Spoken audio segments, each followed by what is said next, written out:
Money making in free-to-play old school RuneScape can be interesting to say the least. Depending on who you ask, some people might say that fishing for lobsters is the best, other people might enjoy collecting red spider eggs under the rock, and if you're crazy enough, you might just stand at the bank and make pie shells for hours. Today we're putting some of the most popular free-to-play money making methods to the test to find out what is actually worth doing, what is actually going to make you the most money. The rules that I set for myself are quite simple. I committed 1 full hour to testing each method. I tested methods that both did and did not have any prerequisites. I tracked exactly how much money I made through the history tab at the GE, and then I ranked everything from worst to best. If you're new here, hi, my name is Joss, and this is my Surviving Free-to-Play series where I teach you everything that you need to know to have a successful free-to-play old school RuneScape account.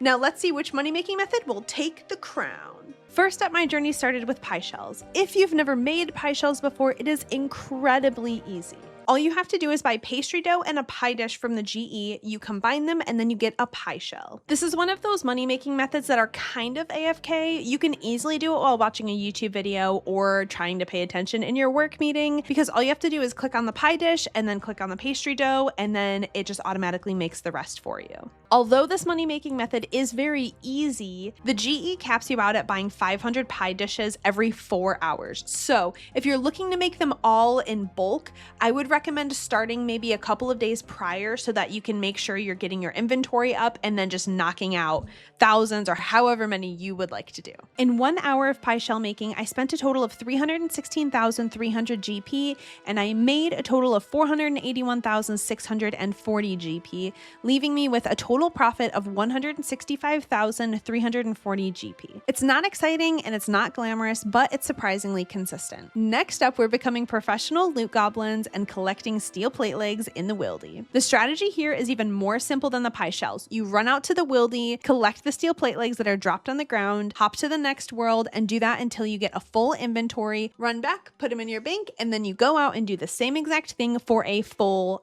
hour. Now with this money-making method does come a couple pros and cons. Pros is that it takes absolutely no skill at all. You can truly be any level and go out into the wildy and complete this task. Second pro is that it also has no startup cost. You don't have to buy anything to get to the steel plate legs. You can just go run out and get them, and literally everything you're making is pure profit. You're not having to use any of your own money. Now moving on to the cons, in free-to-play we have a significantly smaller subset of worlds that we can hop to. So that makes this just a little bit more difficult.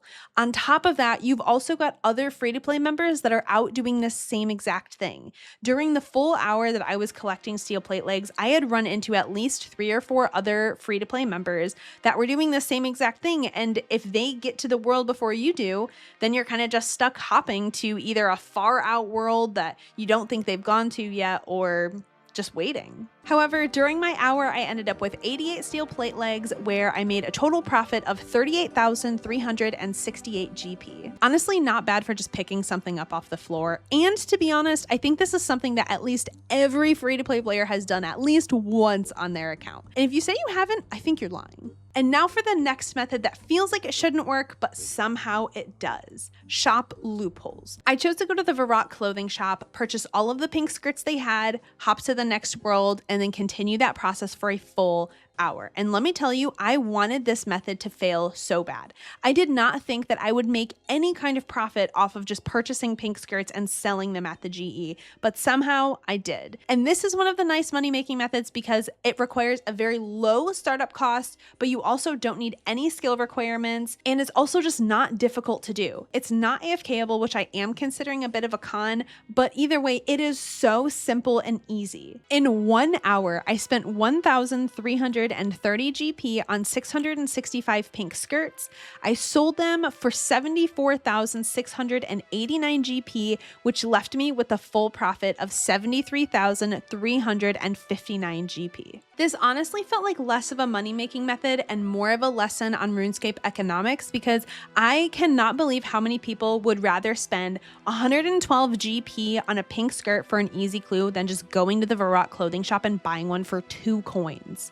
It's crazy. But hey, that's the price of convenience. Now for method number 4, we are getting into some actual combat and killing some giant frogs. Giant frogs are often recommended because they're very easy to kill and they can have good drops for lower levels. This method does have a bit of a prerequisite because your player does need to have the ability to kill at least a level 13 giant frog. So you need to have some type of combat skills, whether it's attack, strength, defense, HP, mage, range, whatever you want to use to kill them. You can use any method you would like, but you need to be able to kill them. Another pro is that they also drop beginner clues. So if you are clue hunting, this is a good place to go. The biggest con that I noticed is that they do get quite crowded, especially if you go during peak times. However, when I went, I was a level 30 attack, strength, and defense. I killed 141 giant frogs in 1 hour, leaving me with a total profit of 32,376 GP once I sold all of the loot that I got from them. The nice thing here is that we're training combat while also making money, and it's a little bit more engaging than just making some pie shells. And now for one of the most famous money-making methods in free-to-play, collecting red spider eggs. The idea is simple. You just go and you grab some red spider eggs, you try to avoid getting hit by the spiders, and then you bank the loot.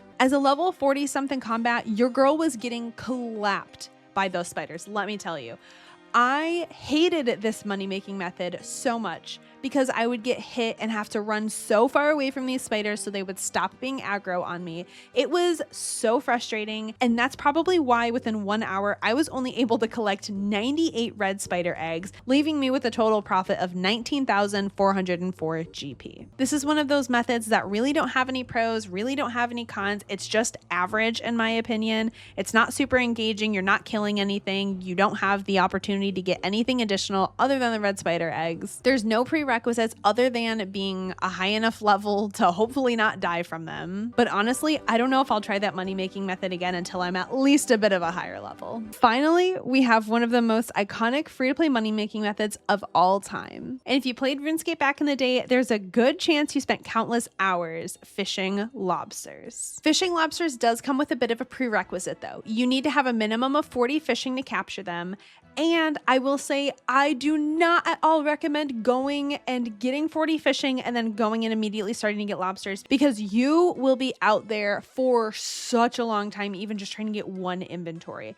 I would recommend getting your levels up first to maybe even level 50 and then going to catch lobsters because they're going to be just a little bit more efficient. Personally, I waited until I was around level 51 fishing before I went and caught some lobsters because I didn't want to be sitting there getting 6 lobsters within like a 30-minute time frame. There are 3 locations that you can fish lobsters at in free-to-play. Number 1 is in Karumja. There are no prerequisites for this other than obviously having the fishing level, but you can go out to Karumja. Number 2 is in the wilderness around level 30 and south of the Fountain of Rune. And the third is Corsair Cove, which you do need to complete Dragon Slayer Part 1 for.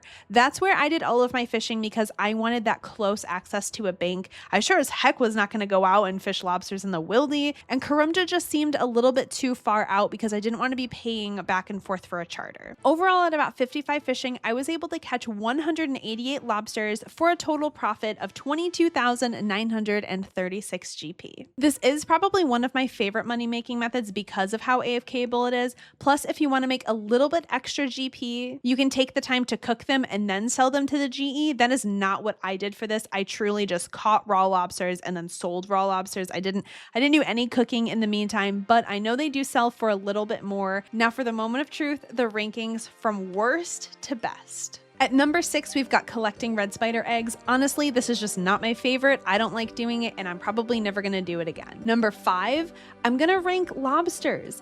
I love doing it. It is one of my favorite money-making methods, but when it comes to actually making money, I don't think that you actually make that much of a profit in a whole hour of fishing.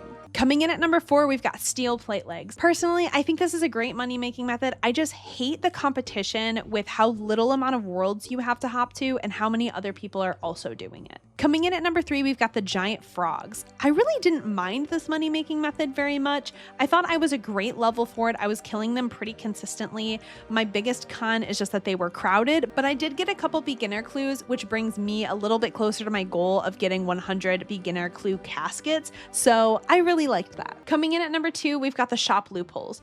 Did I get lucky from this? Yeah, probably. But I also believe that there are so many other loopholes that have not been discovered yet that you could make a significant amount of money off of that we're just not taking advantage of. And why not spend an hour collecting something for such a small amount of money and then reselling it for a crazy profit? I think making 73K in just an hour shows that this is a really good method. And lastly, coming in at number 1, we have making pie shells. Yes, this money-making method takes a little bit of prep in the beginning, but the fact that you can make almost 200K in just an hour of making and selling these pie shells is absolutely insane to me. And honestly, some of these results really surprised me. In conclusion, if you're looking for pure GP, I would recommend the pie shells. If you want something that's a little bit more relaxed and AFK-able, I would recommend fishing for lobsters. And if you enjoy making yourself suffer, there's always collecting red spider eggs. Go there on a low-level account and you'll know exactly what I'm talking about. But that wraps up today's free-to-play money-making experiment. Let me know in the comments what your favorite free-to-play money-making method is and if I should try it next time. As always, if you enjoyed the video, don't forget to leave a like, subscribe if you're new, and I'll catch you guys in the next episode of Surviving Free-to-Play. Bye!